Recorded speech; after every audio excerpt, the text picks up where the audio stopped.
Good morning.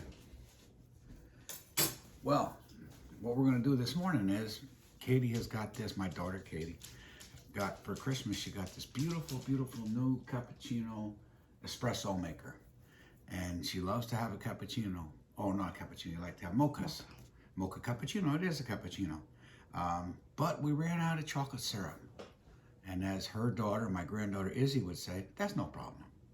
And it is no problem because we're just going to make it. So if you've never made it or don't know how it's made, it is, again, one of the most simplest things. And our motto is simplify, simplify, simplify. So Katie, I want you to come over and make it. Because what I want to do is talk a little bit about baker's math and about formulas, not recipes. Chef Ken, I don't really use recipes in baking. I use formulas, they call them formulas. But even then, just have an idea and put it together yourself. It's culinary jazz. You've got a framework to work on. You've got a melody you're working on. But after that, you do your own thing. So it's the same thing with the simplest thing called chocolate syrup. So without further ado, to overuse a cliche, all it is simply, if you didn't know, it's water, sugar, and cocoa. Done. Basically done. We're not going to count salt or vanilla, but those are the three major ingredients. And I made it, and I never had a recipe or a formula for it, and I've just always made it. I don't know how I learned it or where I learned it, if I learned it at the Culinary Institute or along the road somewhere, but I always made it when I needed it in the restaurant, and all I did was take these three ingredients, put them together, and bring them to a boil.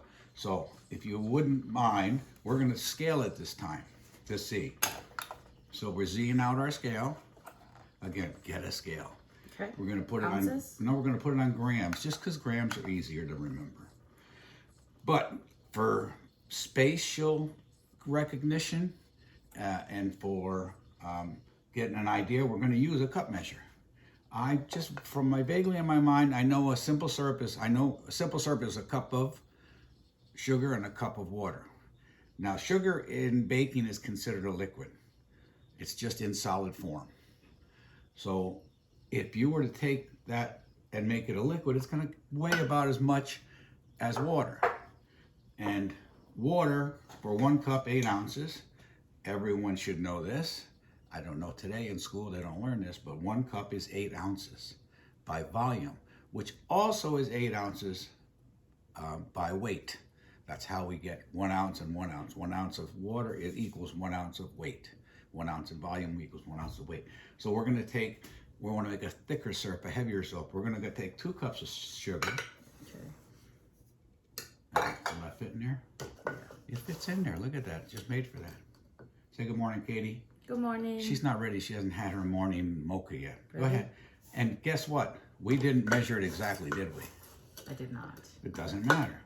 I know just from experience it's going to weigh a little less because it doesn't fill the volume. So it's not going to weigh 8 ounces. It's going to be maybe 7 ounces. Let's see. Don't throw it in. So switch it to ounces and we'll see what it weighed. It's 417 grams. Bless you. Oops. Yep. So it's 14 ounces. 14, almost 15, but it's not 8 like water would be. All right, now we need water. Okay. How much? 2 We're going to cups? get 1 cup, or we're going to get enough for 2 cups. Now we're Zing it out. Okay, Okay. take a cup of this. And I'm just going by my eyes, like what I used to do. 1. I think I use more than that, but that'll be simple syrup. Let's go with 1.5. Let's go with. That. Okay, that's good. All right, roughly 12 ounces. So volume-wise, we've got basically 2 cups of sugar, 1.5 cups of water. And that looks to me about right. And I never, as I know, if I ever did measure the water and the sugar, I know I never measured the cocoa. Well, here we have 2 times of cocoa that Katie just happened to have in her cabinet. So what we're gonna do is we're gonna just take a little bit of each. One is Whole Foods and the other is good old Hershey's. I know in my later years in the kitchen, I started using the Hershey Special Dark. I used to love that. This is not the Special Dark, and these are both, as far as I can tell, they're not Dutch processed. Just a quick note on cocos. If you see Dutch processed cocoa and you see just regular cocoa, For most purposes, it doesn't make any difference. Dutch process was just in Europe, in the Dutch people said, you know what we're going to do? We're going to add some alkaline, some base, because cocoa is acidic. That's why you find most recipes with chocolate, they add baking soda, not baking powder, because baking powder is an acid and an alkaline. So if you already have the acid and you're making a cake or whatever, and you've got your acid already, like if you had lemon juice in it, you don't need something that has both. All you need is baking soda. So what they did was they just add baking soda to it. And a couple things that did, it would take a little bit of the bitterness and sharpness away from cocoa, which it has. And the other thing is, when you're making a formula, a recipe or a formula, you have to take into consideration this is acid. Once you have a Dutch process, you no longer have to consider it an acid. It's just a innocuous ingredient. It's not going to really affect the pH of the mix. So we'll measure this. It'll stick a little to the cup, but that doesn't matter. And I would say maybe a good half a cup each or so. Yeah, that's good. Maybe. And then let's take the other one. Dump it right in. Just dump it in. Okay. There is still some cocoa butter in cocoa. They don't get every tiny bit out. So you'll see it doesn't really dissolve perfectly. Yep. I'm going to start whipping it a little bit. Now you'll see it just floats to the top. Yeah, try that. That's much darker. It is. Than the Whole Foods. I'm thinking it's not quite enough. Let's take a little bit more of that Hershey's, put it in. Hershey's? So we'll say a cup and a half. So if you wanted to have a formula for this, you'd say, pretty easy, 2 cups of sugar, a cup and a half of water, a cup and a half of cocoa. Roughly. Now make it, it's yours. Once you bring it to a boil, Katie's gonna take it over and start to boil it. Once you bring it to a boil and you see it come all together, make sure the sides are clean, no crystals of sugar. If you have any crystals of sugar left on the sides of that and you leave it, they can start crystallizing the sugar in it again. You know how any syrups become crystallized. You don't want that to happen. So you make sure either with a lid on it or with a pastry brush, you clean the sides of any crystals. So that's that. Then we're gonna pour it into here. We're gonna add a little bit of salt because it's kind of like a little bit of sugar helps the medicine go down. A little bit of salt brings the sweetness out. If you don't believe that, make an icing without salt and taste it. Say, oh, there's something missing.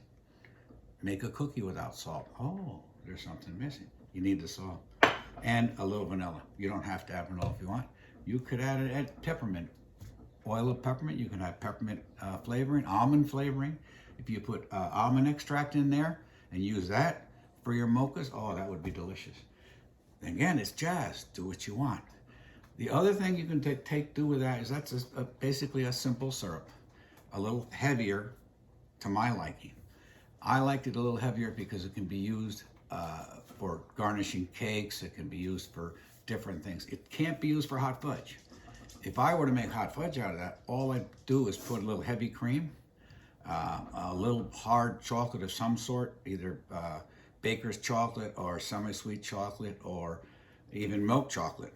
Melt that into it, heat it up, melt that into it, and a little butter. That's it. So that's giving it something that thickens it, and it also, as it goes on the ice cream, tends to congeal. And basically, that's it. So we're going to see how Katie's doing. How you doing there? Good. It started to dissolve. Oh, yeah. Yeah, it's dissolving. Boiling. It's almost starting to boil. Yep. And that's it. There's nothing more. Next, what we'll do, we're going to do another video. Hopefully today, we're going to talk about basic braising. We have some beef stew that I cut up yesterday, and I don't know what we're going to make with it. It's jazz. We have one ingredient, beef. We know it's tough, a little chewy, inexpensive.